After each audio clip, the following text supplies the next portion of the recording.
Okay, the perfect hybrid. इसके previous video में मैंने इसको अच्छे से एक्सप्लेन किया था कि ऐसा ऐसा वर्ल्ड है। अब इस वीडियो में मैं एक्सप्लेन करने वाला हूँ कि हमारा मेन कैरेक्टर क्या करने जा रहा है। देखते हैं।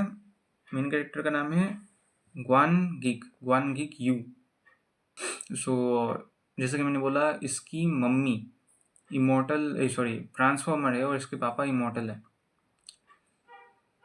अब इसके पापा एक सुबह बोलते हैं कि बेटा, तुम एक इमोर्टल हो और अभी तुम 20 के होने वाले हो, तो अब तुम्हारा इमोर्टल का ट्रांसफॉर्मेशन होने वाला होगा।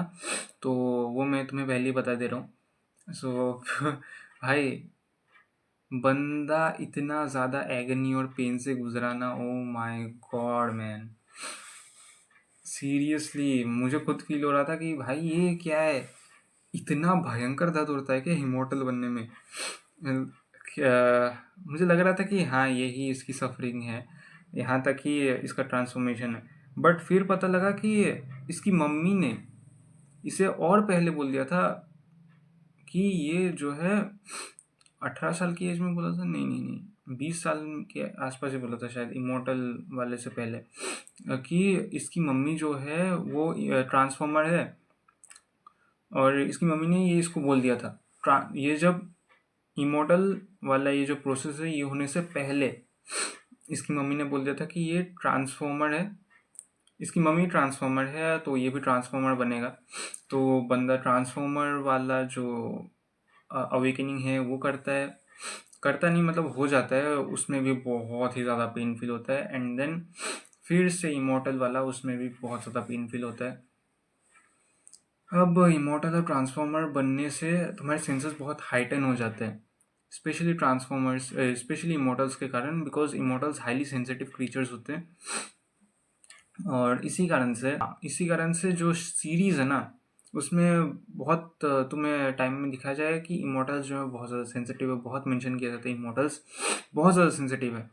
और ट्रांसफॉर्मर्स जो है वो अपने सेंसेस को कंट्रोल कर सकते हैं। इसी कारण से हमारा जो प्रोटैगनिस्ट है ग्वांगिक, वो ट्रांसफॉर्मर पहले था, इसके कारण वो अपने इमोर्टल सेंसेस को कंट्रोल कर सकता है, वरना नहीं कर पाता वो। बहुत ज़्यादा वो सो भी नहीं पाता। इमोर्टल्स जो है वो सो भी नहीं पाते अपने फर्स्ट 3 इयर्स में, जब वो लोग इमोर्टल्स बनते तो। सो इसके बाद एक डिनर होती है। ये ग्वांगी, उसके 2 पेरेंट्स एक साथ मिलकर डिनर करते हैं और फिर ग्वांगी की मम्मी पापा दोनों ही बोलते हैं कि तुम्हें अभी वो करना चाहिए।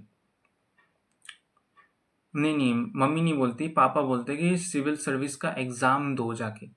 बट ग्वांगी की मम्मी बोलती है कि नहीं, सिविल सर्विस का एग्ज़ाम नहीं देना चाहिए, वो करना चाहिए, क्या बोलते हैं उसे, कॉलेज में जाना चाहिए, because he is just 20 years old. So उसे कॉलेज में जाना चाहिए। अब ये दोनों ऐसा क्यों बोल रहे हैं और इनके जो व्यूज़ हैं वो इतने डिफरेंट क्यों है, ग्वांगी हमें फिर बाद में एक्सप्लेन करता है। ठीक है, बाद में एक्सप्लेन करता है। अब ये क्या बोलते हैं उसे, ग्वांगी खुद डिसाइड करता है।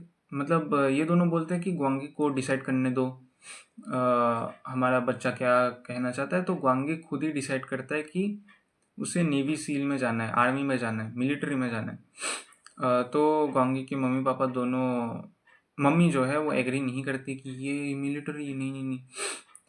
बट ये गोंगी के पापा जो है वो एग्री कर लेते हैं, मिलिट्री अच्छा है। गोंगी के पापा जो है वो बोलते हैं गोंगी की मम्मी को कि ये जो मिलिट्री जो है ना, इसमें गोंगी जो है वो बहुत ज़्यादा नीचे में रहेगा, वो एक सेफ स्पॉट में रहेगा, वो बस किसी एक बेस के अंदर आराम से काम करता रहेगा और कुछ नहीं है उसका। सो ग्वांगी जो है वो खुश होता है कि हाँ, नेवी में जा सकता हूँ मैं अभी। अभी इसका ये ड्रीम क्यों है ये भी बाद में पता चलेगा। बट इससे पहले ग्वांगी के पापा बोलते हैं कि तुम्हें सिविल सर्विस का एग्ज़ाम फिर भी करना चाहिए, क्योंकि उससे मिलिट्री में तुम्हें अच्छी पोजीशन मिलेगी। अब ग्वांगी के दिमाग में सोचता है कि यार, इनको क्या दिक्कत है ये सिविल सर्विस का एग्ज़ाम से। पर जो भी है वो एग्री कर लेता है कि हाँ सिविल सर्विस का एग्ज़ाम लूँगा, बट उसे पढ़ना पड़ेगा बहुत अच्छे से।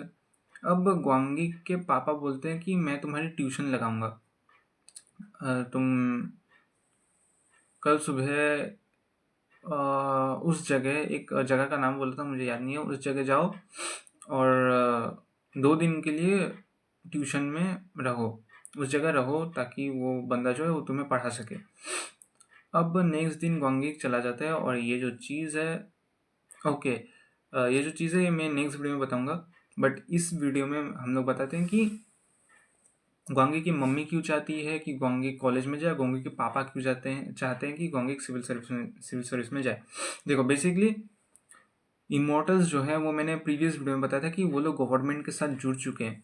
तो सिविल सर्विस एक परफेक्ट एग्ज़ाम है जिससे कि इमोर्टल्स, जैसे कि ग्वांगी इमोर्टल है तो वो सिविल सर्विस के एग्ज़ाम में जाएगा, वो गवर्नमेंट के साथ लिंक हो जाएगा, गवर्नमेंट के मैनेजमेंट में चला जाएगा, आराम से रहेगा। जो एक कम्युनिटी टाइप ऑफ तुम समझ लो कि हाँ ये कम्युनिटी इस जगह जाएगी, पापा ने ऐसा किया तो बेटा भी ऐसा ही करना चाहिए, तो वैसा ही हो रहा है, ठीक है। ग्वांगी के पापा भी सिविल सर्विस एग्ज़ाम लेके गवर्नमेंट के साथ चले गए, तो ग्वांगी भी गवर्नमेंट के साथ जाने की कोशिश टाइप ऑफ करेगा।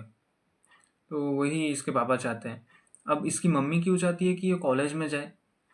देखो मैंने प्रीवियस वीडियो में बताया था कि ट्रांसफॉर्मर्स जो है, इमोर्टल्स बार बार ये इमोर्टल्स की बात है आ जाते हैं मुंह में। देखो ट्रांसफॉर्मर्स जो है वो जॉब्स और कंपनीज के साथ जुड़ चुके थे, मैंने प्रीवियस वीडियो में बताया था कि अब इसके कारण, क्योंकि ग्वांगी की मम्मी भी ट्रांसफॉर्मर है तो ग्वांगी भी ट्रांसफॉर्मर है, of course half transformer half immortal है, तो हाफ ट्रांसफॉर्मर है। इसी कारण से ग्वांगी की मम्मी चाहती है कि ग्वांगी जो है वो कॉलेज में जाके फिर एक अच्छी खासी कंपनी में जॉब लाके सेटल हो जाए, और कुछ नहीं चाहती। बेसिकली एक मिडिल क्लास वाली जो वैसा टाइप ऑफ, बट इसके मम्मी और पापा दोनों को ही नहीं पता कि ग्वांगी इमोर्टल भी है साथ ही साथ ट्रांसफॉर्मर भी है। दोनों एक्चुअली में ग्वांगी के मम्मी और पापा दोनों को ही नहीं पता कि वो दोनों इमोर्टल हैं और ट्रांसफॉर्मर है, वो दोनों एक दूसरे से अपनी चीज़ें छुपा रहे हैं बेसिकली। सो ग्वांगी को ही सिर्फ पता है कि वो हाफ इमोर्टल हाफ ट्रांसफॉर्मर है, और उसकी मम्मी ट्रांसफॉर्मर है, उसके पापा इमोर्टल है, तो ये बात है। अब ये ग्वांगी नेक्स्ट सुबह एक जगह जाता है, तो वो चीज़ मैं नेक्स्ट वीडियो में बताऊंगा। मिलते हैं नेक्स्ट वीडियो में, तब तक के लिए सी या।